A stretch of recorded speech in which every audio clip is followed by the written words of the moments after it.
Hola, ¿qué tal? Bienvenidos a Grupo de Familia. Continuamos en esta serie y bueno, gracias a Dios nos podemos reunir, estar juntos, el poder compartir nuestras perspectivas, reflexionar y dar un espacio no solamente para escucharnos los unos a los otros, pero poder escuchar al Espíritu Santo, el Espíritu Santo que siempre le habla a la comunidad en comunidad.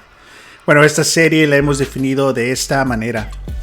En nuestra serie Heritage estamos reflexionando en la intersección entre nuestra fe, las narrativas bíblicas, nuestras culturas, la historia del cristianismo en las Américas y sobre todo un estudio teológico de la vida y misión de Dios. Sin duda una serie con grandes ambiciones. Pero bueno, una vez más este domingo vimos específicamente contrastes entre el cristianismo de la monarquía española que entra a las Américas en contraste a la narrativa bíblica. Y bueno, quiero recordar un poquito más aquí lo que cubrimos este domingo, porque creo que es muy importante para nuestra fe, para nuestra cultura, para nuestras familias, para nuestra iglesia, el poder discernir entre interpretaciones y prácticas que son diferentes a la narrativa bíblica. Y creo que aprovechamos ver hacia atrás a esta historia para que nos ayude a poder discernir en nuestro presente y en nuestro futuro estas diferencias. Pero bueno, vimos las siguientes diferencias este último domingo.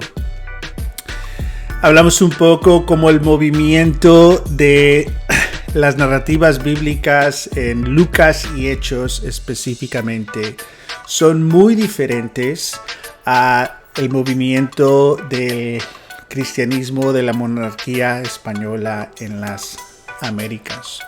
Vemos a la monarquía, esta monarquía religiosa, el cómo invade, conquista, ataca, todas estas brutalidades y abusos, a lo que ahora diríamos abusos a derechos humanos.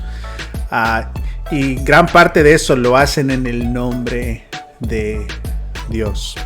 Cristian Durán compartió la comunión este domingo y nos compartió en cómo una ideología y filosofía en Europa se estaba formando llamada el Renacimiento o Renaissance, donde básicamente esta filosofía reduce al hombre como el centro del universo. La persona con capacidad de todo. Entonces, con esa filosofía y tomando un cristianismo y una iglesia que se ha vendido al poder y ahora se unen todas estas cosas, entran a las Américas y causan un triste y doloroso episodio en nuestra historia de la humanidad.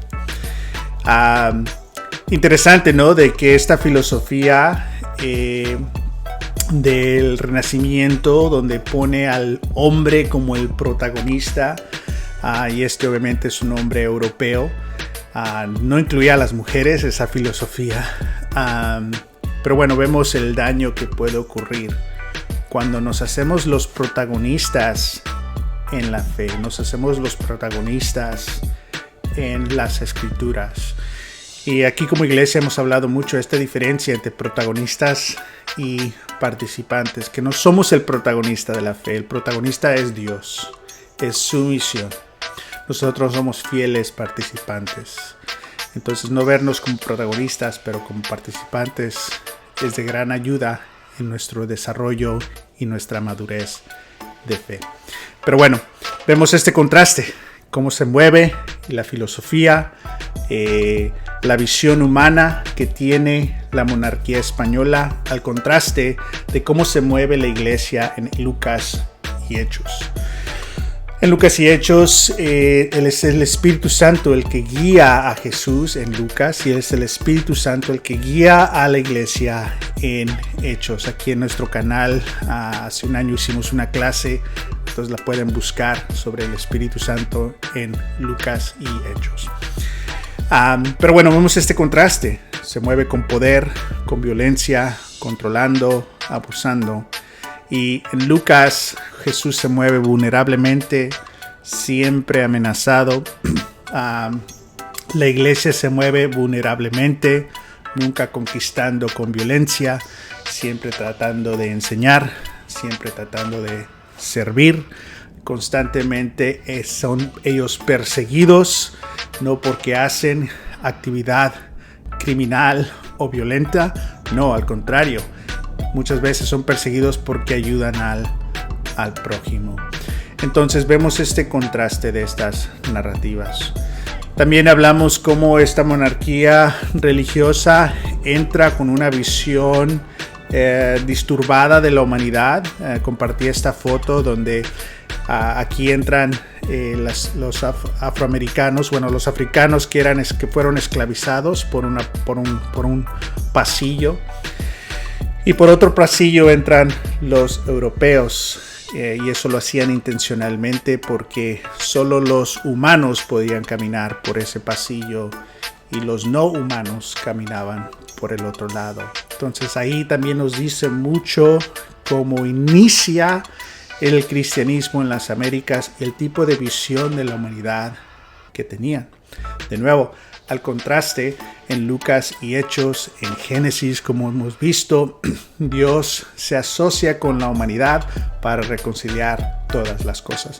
Dios llama a Abraham, llama a Sara para que puedan ser fieles participantes en la misión de Dios, para que todo sea justo y recto. Estamos hablando de literalmente lo opuesto hace la monarquía española religiosa a lo que Dios hace en Génesis, en Lucas y Hechos.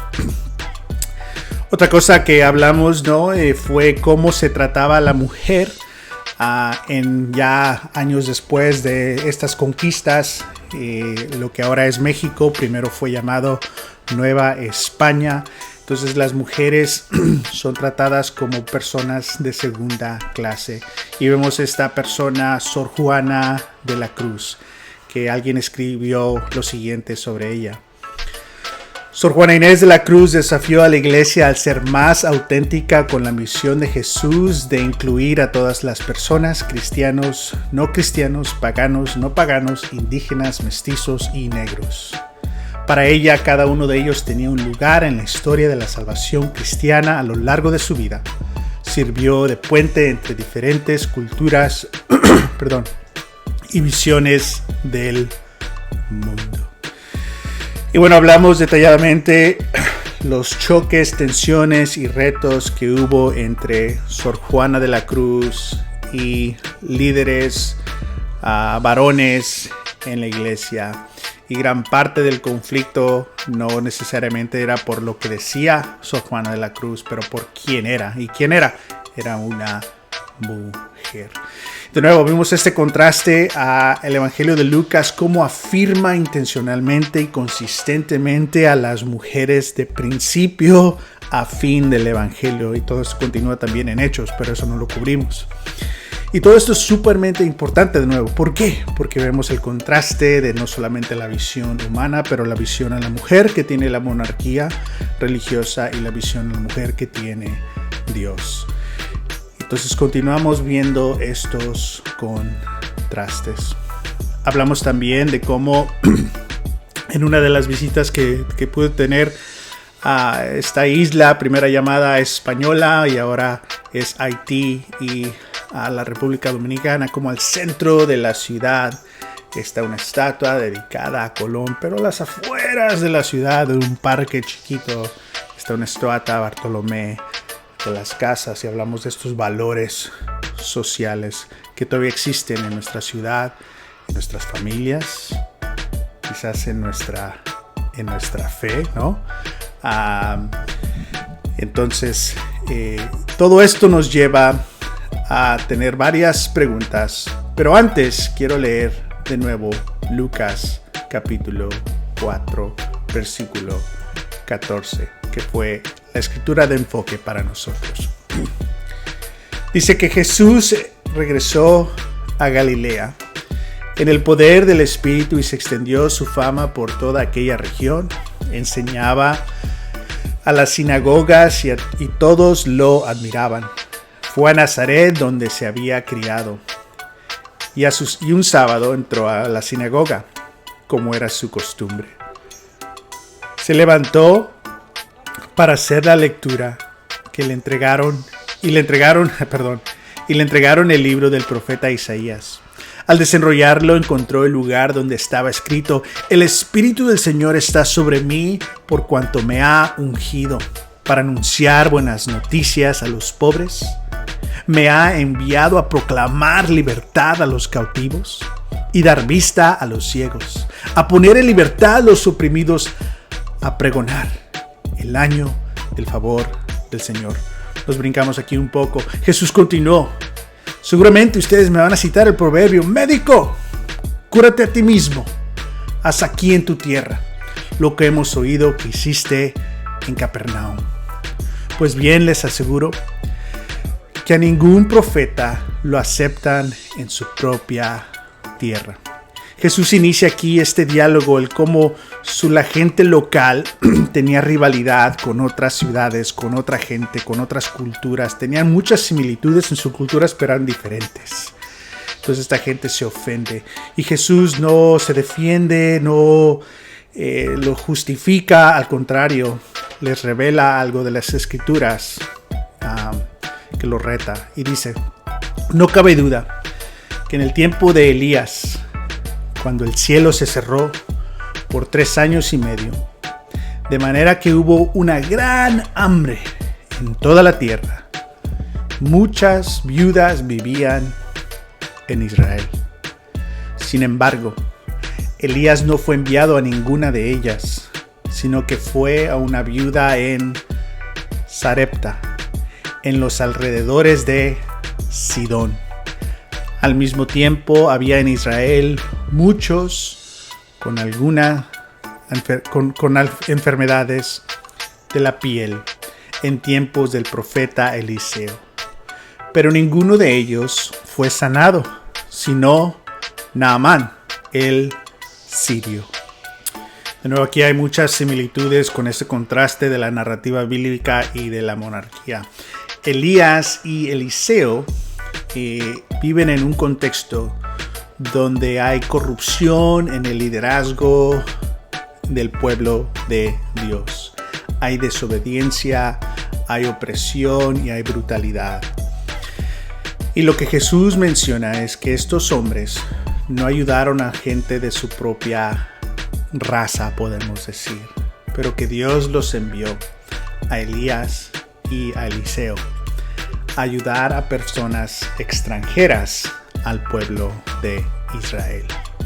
Entonces, es cómo responde esta sinagoga, cómo responde la comunidad en la cual creció Jesús. Todos ahí lo conocen, están en la sinagoga y están leyendo no algo que Jesús está interpretando, están leyendo las Escrituras. Y Jesús les está recordando de su propia historia, de lo que está escrito. Creo que Jesús aquí les está recordando su vocación, la vocación que Dios le dio a Abraham. Donde la vocación de Abraham y de Sara era que ellos ayudaran y sirvieran a Dios para que todo esté justo y recto en la comunidad. Pero parece que esta sinagoga de Jesús en Nazaret se había olvidado de esa vocación y ahora solamente estaban preocupados en sí mismos. Algo que nos puede ocurrir a manera individual, ¿no? Donde constantemente estamos buscando cómo se nos debe ayudar y no necesariamente buscamos cómo podemos ayudar. Donde quizás estamos buscando cómo consumir en lugar de buscar cómo participar fielmente y servir. Entonces Jesús aprovecha esta situación para recordarles su vocación. ¿Y cómo responde la gente? Al oír esto, todos los que estaban en la sinagoga se enfurecieron, se levantaron, lo expulsaron del pueblo y lo llevaron hasta la cumbre de la colina sobre la cual estaba construido el pueblo para tirarlo por el precipicio. Pero él pasó por el medio de ellos y se fue. Un episodio tan triste. Estos son los tíos, las tías, la comunidad de Jesús, sacándolo del pueblo, arrastrándolo, subiendo esta colina para asesinarlo.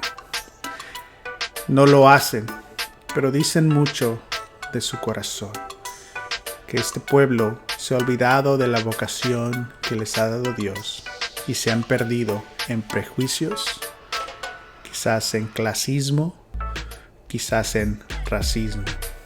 Y Jesús entra en este contexto y nos recuerda la visión de Dios para la humanidad, la vocación para el pueblo de Dios. Entonces, aquí vamos a aterrizar.